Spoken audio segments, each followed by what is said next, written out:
Hi guys, this is Rebecca. It's about 10 a.m.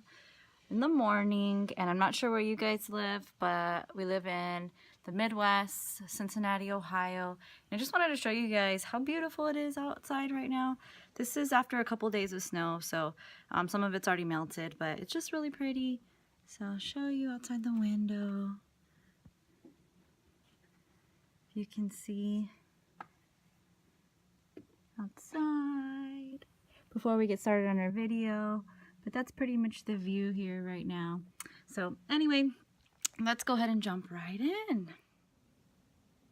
Okay guys, we're back in the office, and I wanted to jump right in because I know you guys are busy and have things to do. So again, I try to keep these videos nice, short, and sweet. Couple topics that I want to talk about. One is using a hairnet and lint brush, and the other is how to say no to every sale. So let's start with the hairnet and lint brush.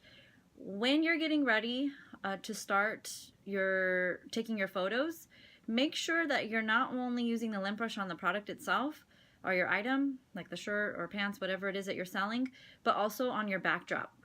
Because sometimes you'll get loose hairs. I have long hair and it tends to shed quite a bit. And so I am constantly finding my hair everywhere, and that's the last thing a customer wants to receive when they get their package is your hair along with their item. So I have decided that because I'm seeing that it's more and more that I'm either going to have to get a haircut, which I don't want to do, or I'm going to just need to start wearing a hairnet. And I think that's probably the best option for me is when I'm working, just to throw my hair up in a bun and maybe use a hairnet, just like in the food industry, just so that my hair isn't all over everyone's things. And I just thought that that would be a good tip. I'm seeing that it's a problem, and I thought, hey, maybe I should share this in case anyone else can maybe use that tip. So yes, use a hairnet and use a lint brush. Use a lint brush on your backdrop, because you don't want to set, like for example, a black item especially, down on a backdrop, and then you pick it up and you have all this extra lint that you have to clean off.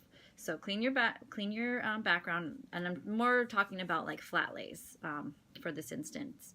If you're using a mannequin, also you want to brush your mannequin down every once in a while, because there's certain items that do shed.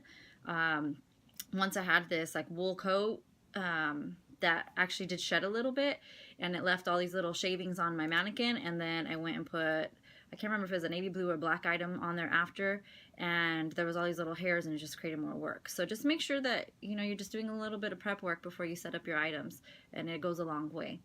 So yeah, use your hairnet and use a lint brush. And the last thing you want is a bad review because somebody says they have your hair in their item, or you have lint all over their item, just because you didn't take that extra step. So that's important, that's key. Those are some basics. And then also how to say no to every sale. So this is a little bit off topic of what we were just talking about, but trying to capture a couple of things in this video. So when I first started out, anytime I heard that there was a sale, I wanted to go to it. And I love the sourcing part of this job. So I want to shop, I like picking out the things, but the problem is I ended up having bags and bags and bags of items to list. And as a beginner, it was difficult for me to try to list all these items. And to be honest with you, I'm still trying to list some of them, because you watch these YouTube videos and you see people listing like, oh, I'm going to list 100 items today. And it's very doable. But because of my situation, I have 3 kids and I'm trying to balance all that. It makes it very difficult to try to, be a mom and also list 100 items as a beginner, until you actually, get comfortable with it and you know how to list, and you don't have to research your prices as much, and the brands. That all that helps. So do as much research as you can, because that helps you, speed up your listings. But back to the topic. I tend to go off tangents sometimes. So how to say no to every sale. For example, there might be like a clear all the rack sale, and you already went to one and now you want to go again because it's such a great deal. There's always great deals and great sales around. My advice to you is list what you have first. Start bringing in some income so that you don't go bankrupt. So basically, anyway, just know how to say no to sales. Know when to say yes and when to say no. I would say, give yourself a goal on how many items you want to list a day.